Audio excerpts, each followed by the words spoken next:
আমাদের সবার মনে একটা কোশ্চেন সবসময় ঘুরপাক খায় বাইক কেনার ক্ষেত্রে, যে আমরা বাইক কেনার ক্ষেত্রে কোন ফুয়েল সিস্টেমের গাড়িটা নিব।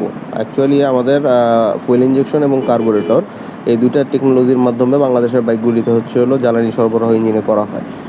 তো এই দুই সংস্করণের মধ্যে আমরা সবাই একটা দোটানার মধ্যে ভুগি, কোনটা ভালো, কোনটা নিলে পারফরমেন্স আমি ভালো পাবো। তো আজকের ভিডিওটা সেই টপিকটা নিয়ে আলোচনা করব। তো এটা শুরু করার আগে, hey everyone, this is Samsul Arifin Piyash and you are watching Noob Rider. Welcome to another vlog.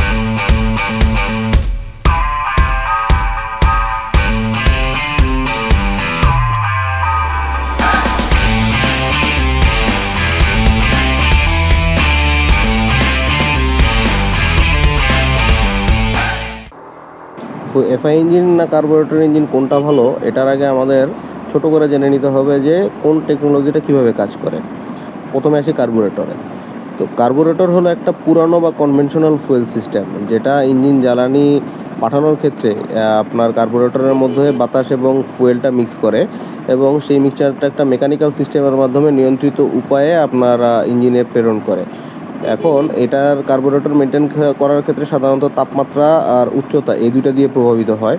তো সেক্ষেত্রে দেখা গেছে আমার কার্বোরেটরের পারফরমেন্সটা ধরে রাখতে গেলে কার্বোরেটর টিউনিং করার প্রয়োজন হয়। আর এফআই ইঞ্জিন বা ফুয়েল ইঞ্জেকশন বলতে যেটা বুঝি, এটা একটা লেটেস্ট এবং স্মার্ট ফুয়েল সিস্টেম।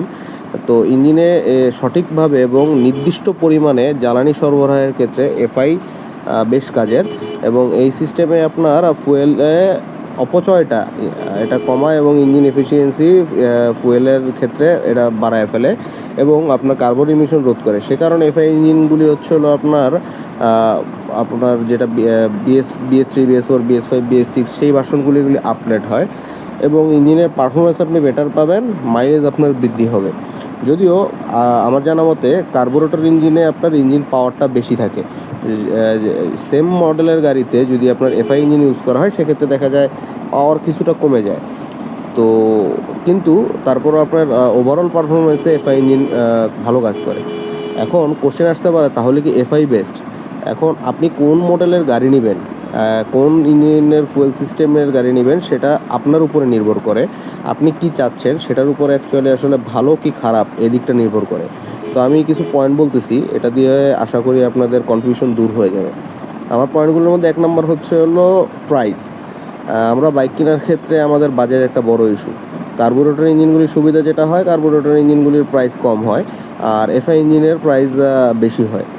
তো আপনার এই রেশিওটা একটা মেজর ফ্যাক্টর আমার হিসেবে। এখন আপনার প্রাইস রেঞ্জ যদি কম হয়, সেক্ষেত্রে আপনার কার্বোরেটরটা বেটার।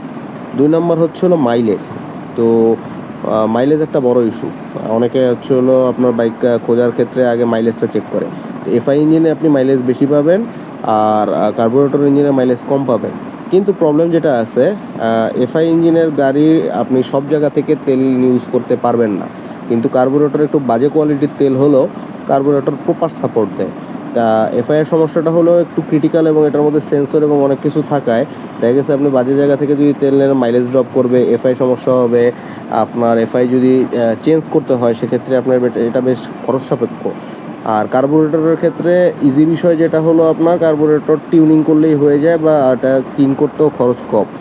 আর যদি আপনার কার্বোরেটর রিপ্লেসও করা লাগে, সেক্ষেত্রেও দেখা যায় কার্বোরেটরের দাম কম। যেটা আপনার এফআই যদি আপনার সাপোজ 5,000 টাকা যায়, কার্বোরেটরে হয়তো বা সেটা 2 থেকে 3,000 টাকার মধ্যে হয়ে যাবে, যেটা আপনার খরচও কমাবে। আর লো ফুল ক্যাপাসিটির জন্য দেখা গেছে লং ট্যুরগুলিতে আপনি যদি ঢাকার বাইরে বিভিন্ন জায়গায় যান, তো সব জায়গায় আসলে ভালো তেল পাওয়া যায় না। এটা আপনি জানবেনও না যে আসলে কোন পাম্পে ভালো তেল আছে। তো সেক্ষেত্রে দেখা গেছে কার্বোরেটর নিয়ে গেলে আপনি একটা নিশ্চিন্তে ট্যুর দিয়ে আসতে পারবেন। এফআই ইঞ্জিন যদি নিয়ে যান, এক্ষেত্রে একটা সম্ভাবনা থাকে যে আপনার নিম্নমানের ফুয়েল যদি পরে আপনাকে একটা লং ট্যুরে বেশ ভোগান্তিতেও ফেলতে পারে। যেমন স্টার্ট বন্ধ হয়ে যেতে পারে, আপনার মাইলেজ ড্রপ করে তাড়াতাড়ি তেল শেষ হয়ে যাবে। এছাড়াও আছে দেখা গেছে এফআইয়ের সমস্যা হতে পারে। তো এই কারণে আপনার মাইলেজ বৃদ্ধি করার হলেও এফআইটা আসলে বাংলাদেশের তেলের মান খারাপ হওয়ায় এটা একটু পিছিয়ে আছে আমার হিসাবে। আর যেটা আপনার রিপেয়ারের কথা বললাম, যে এফআই আপনার খরচ বেশি রিপেয়ারিংয়ের ক্ষেত্রে, যেখানে কার্বোরেটর আপনার খরচ কম। তো লাস্টে যেটা বলতে চাই, লেটেস্ট টেকনোলজির বাইক অবশ্যই ভালো যদি আপনি এফোর্ড করতে পারেন। আর যদি এফোর্ড করতে না পারেন সেক্ষেত্রে আপনার জন্য কার্বোরেটর বেটার। আপনি যদি ওভারঅল পারফরমেন্সের কথা হিসাব করেন তাহলে আপনার জন্য এফআই বেটার, কিন্তু আপনি সেই খরচ যদি সামলাতে না পারেন তাহলে আপনার জন্য আসলে এফআই ইজ নট গুড, আপনি কার্বোরেটরে যান।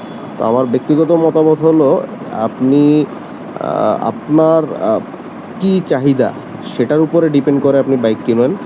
তো ওইটা যদি করেন তাহলে সেক্ষেত্রে আপনার সেই খরচটা বেঁচে যাবে এবং আপনি দেখা গেছে যে আপনি যদি বাইক প্রপার মেনটেন করতে পারেন, আসলে বাইক আপনি কার্বোরেটর কিনেন এফআই কিনেন, পুরো জিনিসটাই হলো আপনি নিজে কীভাবে মেনটেন করতেছেন গাড়িটা সেটার উপরে। আপনি যদি মেনটেন করতে পারেন আপনার জন্য এফআই বেস্ট, আপনি যদি মেনটেন করতে না পারেন তাহলে আপনার জন্য কার্বোরেটর বেস্ট।